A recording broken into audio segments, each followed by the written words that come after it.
Amici cari, amici, buongiorno a tutti, un abbraccio e un saluto, sempre dal vostro carissimo Gennaro, o Mastro della Pizza, Gennaro, come volete voi. Desidero declamare, perché poi l'hanno letto e mi hanno chiesto come accade spesso, la mia ultima poesia, Nessuna. Nessuno ti può amare più di me, nessuno ti può capire più di me, ti può apprezzare più di me, ti può desiderare più di me. Perché tu non sei solo una persona vicino a me, ma tu sei parte di me.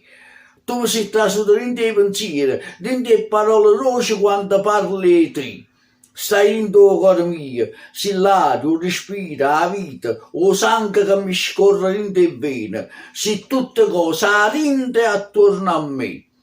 E ogni momento che sta vita mia, io sono sempre più felice e ricca sapendo che tu esisti veramente. E ringrazio Dio per sto miracolo dell'esistenza tua che fa dei giorni luce e armonia.